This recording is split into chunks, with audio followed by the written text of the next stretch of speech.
Hello Sénégal, hello Dakar, hello the worldwide, chers internautes, chers téléspectateurs de KS TV. Yéen ñi safoo de seetaan seen télé bi ñu naan KS TV, la jeunesse autrement. Mesdames, messieurs, bonsoir et bienvenue dans votre émission préférée Kairap. Comme ni ma ko tàmmoo di waxee, every day with a new face, a new vision, a new talent. Tey nag ñu ngi fii si beneen koona bu nga xamante ne nii tey dañu fi seet si ndaanaan boo xamante ne nii kenn du ko présenté hip hop Galsen. Ndaanaan boo xamante ne nii tey bu nekkee si kaw scène da ngay jàpp ne gaynde moo nekk si kaw scène bu nekkee di rap da ngay xam ne kii lu muy def da kaa mën donc du ma ko présenté nag dama koy bàyyi mu présenté boppam comme ni ma ko tàmmoo def si yeneen émission yëpp moom jox ko maay gi mu wax ñu moom mooy kan man ñu ngi lay siyaar. waaw ñu ngi lay siyaar baay di la delloo siyaar bi bu wér a wér ah way nëgatoo ngay am fii from benn Prague Guéréo xam nga from Yëmbal xam nga egsi nga benn Prague way benn artiste la bu basé wu fii benn Prague xam nga nekkoon ci benn kuréel bu ñuy wax Boko Fight après la xam nga ñuy dox di dem après gars yi nekk ci leneen ba continuer flambeau bi nekk ci label bi ñuy wax Def Forêt Frico waaw génne album bu yàggul dara xam nga def 1 an bu ñuy wax jot na léegi après ci lañ mujjee def benn show yàggul dara waaw jot na léegi show xam nga artiste bu xeebu la bu nekk ci banlieue bi di ko teewal comme moromu artiste yëpp ni ñu koy def waaw. donc Nigato comme ni ngeen ko déggee si téléspectateurs yi KS TV Nigato lañ ko woowee mu nekk di représenté benn baraak donc Nigato tey nit ku nekk am na loo xamante ni mooy sa particularité nit ku nekk am na tey loo xamante ni moo la poussé pour nga def benn mbir tey su ma nee Nigato lan moo la poussé ba nga rap loo may tontu. bon benn baraak ah turu benn baraak bi moo poussé ba ma def hip hop quoi parce que benn baraak dafa xaw a géróowee quoi parce que dafa nekk milieu boo xamante ne dañuy soxla chaque jour ku ñu waxal mais duñu am fan la ñuy war a mën a waxee ba nit ñi duñu dégg quoi li ma gën a tax ma téye microphone di rap loolu si la bokk quoi parce que dama bëgg sama gox di nekk ci ay conditions yu baax quoi chaque jour sama xeex loolu la loolu moo ma tax may rap te damay gis ay situation yoo xamante ne day métti te sama poche du ko mën a faj des fois li may soxla mooy ko wax pour nit ñi dégg ko pour mën ko faj bu fekkee mën nañ ko faj loolu moo ma tax rap moo ma rap loolu quoi. xam nga tey être un rappeur c'est pas facile te tey da ngay xool ne jeunes yi mun naa ne tey ku jug ne man rappeur laa ñëw téye maa ngi def benn son nga jàpp ne rappeur nga quoi tey ba ma doon définir le mot rappeur da nga naan yan critère nga mën a jox tey rappeur dëgg-dëgg moo la war a mën a am. waaw rappeur d'abord da nga war a nekk nit ku engagé quoi parce que musique bi ngay def musique bu dëggu la quoi musique boo xamante ni dafa war a mën di éveiller quoi di yeete xam nga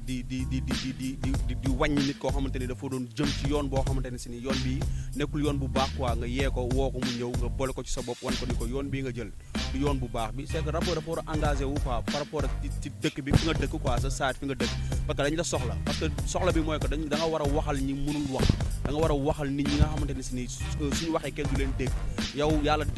am lu la jagleel mooy que voix bi nga xamante ni soo waxee nit ñi dégg la nga war a mun leen a waxal quoi rap baax na trop ngay def des fois fën muy neex mais des fois tamit aussi dafa am lu ko taxoon a jóg quoi mooy combat boo xamante ni si nii xam nga da nga ko war a def juste que yemul ci yow dafa war a dafa am ñu ko gën a soxla quoi ñoo xamante ni si nii maanaam seen loxo jotul seen ginnaaw ñoo xamante ni des fois bëgg nañ feebar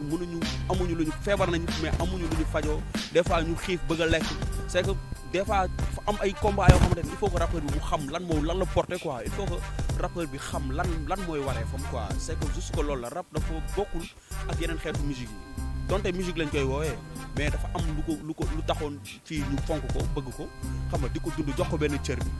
loolu noonu gars yi il faut que ñu siy bàyyi xel quoi rap loolu moo taxoon mu existé biir Sénégal mooy ko dafa nekkoon musique bu différent ak yeneen musique par rapport ak jëfinam par rapport ak ba mu ñëwee taxawaay bi am ci dëkk bi waaw loolu moo taxoon ñu respecté ko mais loolu nag boo gisee jamono jii nii ni mu demee comme li ngay wax ni ku jug rap c'est que booy loolu la ñu xamul moo waral xam nga des fois muy xaw a doy waar quoi si dëgg la comme ni ko gars yi tàmmee di waxee ah c'est-à-dire hip hop dafa nekk hip hop mbedd laa ko mën tuddee mais léegi gars yi dañu ko adapté dugg ko si biir kër yi c'est-à-dire ba ñëpp di ko déglu muy mag pa góor ñëpp jigéen ñëppay déglu léegi hip hop quoi donc tey Nigato tur bi pourquoi Nigato. waaw to mbedd rek ah waaw ay jamono ñun dañoo nekkoon ay boy yoo xamante ne des fois xam nga bu ñu jàngiwul suñu morom yi di kap di foori ree après ci la ñuy jëlee ay surnom kii ñu koy woowee lii kii ñu koy woowee lii kii ñu koy woowee lee man jamono jooju xam nga ñu ngi ma doon woowee Tony quoi xam nga waaw Tony lañ ma doon woowee ak gàttaay beeg big bi xam nga après ci loolu noonu xam nga mooy dox di dem après gars yi tamit aussi di ma woowee Tony dem ba benn instant après ñoom ñoo kët Tony bi quoi di wax too waaw loolu nag tamit aussi tamit bañu musique bi fekk c'est si li ñu nekk après tamit gars yi miir yi xam nga sama copain yi dañuy wër di bind too MC too nëga too MC too nëga too après loolu lañ porté ba léegi nii quoi après dañuy dem ci biir tamit aussi affaire bi dañuy jox leneen xam nga too le TO le travail obligatoire mooy ki liggéey war parce que fi ñu juddoo la quoi moo tax xam nga nekk job rek moo ñu war quoi parce que fi ñu dëkk la dëkkuñu si ay juddoowuñu ci ay immeuble ci ay gratte-ciel xam nga waaw yàlla daf ñu may ñu juddoo ci baraak bi aussi xam nga dañ ko bëgg a def tamit aussi mu nekk loo xamante ni waaw royukaay lay doon ci gox yëpp quoi ouais. donc tey Nigato waaye mbal nee nañ Nigato c'est-à-dire moom ban genre hip hop ban genre façon hip hop lay def ban genre façon musique lay def rap bu dëgër bi lay def wala est-ce que Nigato moom tey mën na ne peut-être trap bi wala tey c'est-à-dire musique bi nga xamante ni moom la gars yi adopté léegi ne est-ce que Nigato tey mën na foofu. waaw ñun lépp la ñuy def li may wax rek ñun ay hip hop classique lañ parce que ci hip hop ñun bu ñuy commencé di hip hop classique lañ fi fekkoon quoi mu nekkoon lu moom hip hop bi ci loolu la ñu tàmmee hip hop ci loolu la ñu jàngee hip hop moom la ñu gën a mën ci lañ gën a nekk en l'aise mais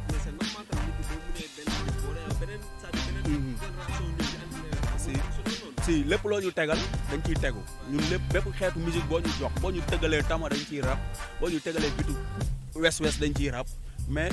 ku nekk am nga base parce que lépp loo gis lu nekk dafa am base quoi nit ki dafa mais te ñu branche yi tamit nii la def da ngay mën a yëg branche bi mën a yëg branche bi du tee tamit branche bi nga gën a fooree mooy bi tax tey nga am jëmmu taxaw c'est que xam nga gars yi dañ ne c'est rapport dëgg-dëgg il faut nga nekk polyvalent bu ñu tegalee bitu kabo sax nga ñëw tegu si kaw mooy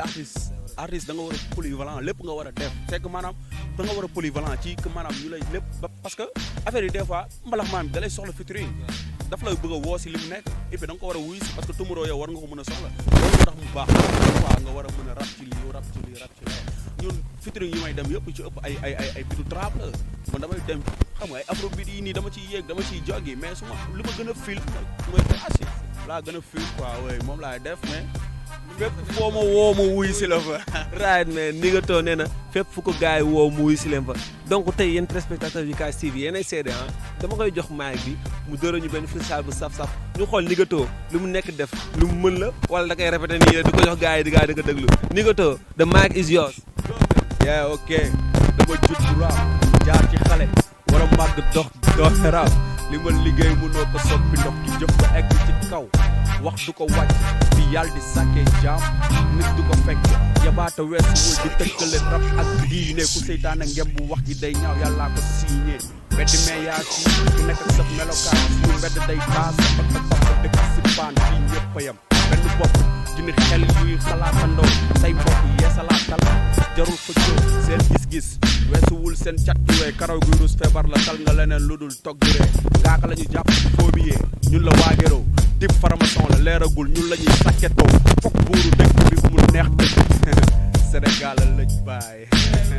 man that was Nigato donc j'espère que ni aimé ngeen j'espère que ni li mu def nii ku mënul du ko def quoi parce que tey Kaarab dafa nekk benn émission boo xam day ñëw te du génne ñu dul ay ndaanaan parce que ndaanaan yi nga xamante ne dañoo nekk si yenn ruq-ruqaaru sew yi lañ bëgg a génnee yéen sénégalais yi ngeen découvrir ko seen bopp yéen sénégalais yi ngeen xamoo ko seen bopp donc Nigato su lu may dikkaatam mooy que ni dañoo nekk si benn jamono joo xamante ni mun naa ne dégg dañoo am dafa am loo xam ne dafa ñu gane si loo xamante ni lu doy waar la mu nekk info mu nekk c'est-à-dire actualité